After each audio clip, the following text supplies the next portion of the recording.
अहले तशय्यो के चंद जज्बाती नौजवान हैं, वो सहाबा कराम को गालियाँ देते हैं, बेअदबी करते हैं, उनका इस्तिग़फ़ाफ़ करते हैं और ये नहीं समझते कि ये हज़रत अली की तालीम नहीं है।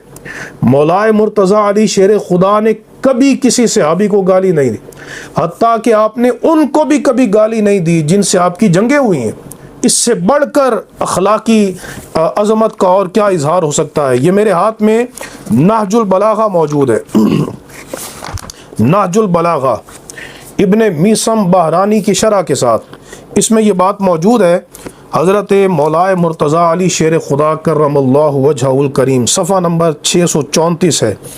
आपने क़द समिया क़ौमम मिन अस्हाबिही यसुब्बून अहल शाम अय्याम हर्बिहिम बिसिफ़ीन, जब सिफ़ीन की आपकी जंग हो रही थी उन दिनों में आपने अपने चंद एक लोगों को सुना, चंद लोगों को, कि वो अहले शाम को गाली दे रहे हैं, यानी हज़रत अमीर मुआविया को गाली दे रहे हैं। अब देखिए जंग का मौका है, हालत जंग में वो गाली दे रहे हैं।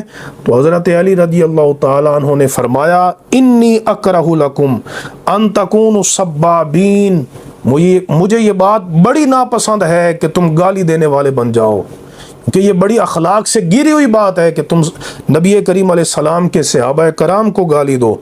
तो हज़रत अली ने उनको मना फरमा दिया कि तुम अहले शाम को गाली ना दो।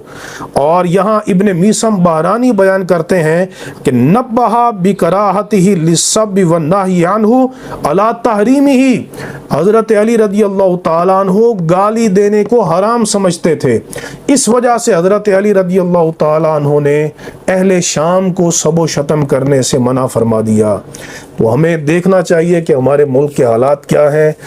इन हालात में सहाबा कराम को गाली देना, उनकी बेअदबी करना, ये वैसे भी शरन बहुत नामुनासिब अमल है, हराम है, कबीरा गुनाह है। और मुल्क की हालात के पेश नज़र तो ये बहुत हसास मामला है। लिहाजा तमाम शिया हज़रात से ये गुजारिश है कि वो सहाबा कराम को गाली देने से इज्तनाब करें। अल्लाह तबारक व तआला हम तमाम को अदब की दौलत नसीब फरमाए।